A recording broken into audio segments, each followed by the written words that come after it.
Hello everyone and welcome to the coding branch. Today we'll be dealing with a very sticky situation. We're going to be learning about how to use positioning correctly in CSS. Position is a CSS property that enables you to control where your elements will be on screen and how each element will affect the overall flow of the document or web page. Alright, now let's get right into it. As usual, the starting code will be linked to in the description below so you can follow along if you'd like to. Although we're starting with a very simple HTML document with a parent element, and inside we have a red, white, and blue div. The position property has 5 different possible values. The initial value it is set to is static. Static positioning essentially means that your element fits in with the flow of the document and you cannot control it with left, right, top, or bottom. Since position is all about moving the element, we'll give this a position of relative. With a position of relative, you can see not only can the element now be shifted on the page, but its position is relative to the element's starting position. Meaning if I take away this top, the element will be in the position it's defaulted to from the beginning. But as you can see, if I give it a right of 50 pixels, it will move away from the right by 50 pixels relative to its original position. Alright.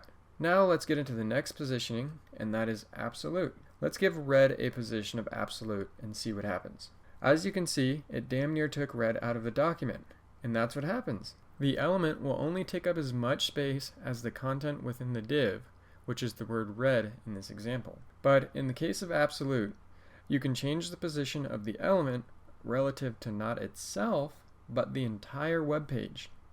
So, if I give it a top of 0, it will literally go 0 pixels to the top of the screen. This can be pretty dynamic with the ability to put it anywhere on the screen, but kind of dangerous with the ability to mess up the flow of the document. The neat thing to curb the possibility of you messing with other elements is to position the parent of red to anything but static. When this is done, anything with a position of absolute will be relative in accordance to the parent element. I do recommend you mess around with nested positioning in order to learn it because that's where it can get a bit tricky. Alright, now the fourth possibility for the position of an element is pretty self-explanatory. It's called fixed, and this will make an element not move once you've set its position. I'll show you an example here. When we scroll, the element is stuck in a fixed position. When it comes to changing its position, it really relates more to the position absolute than anything.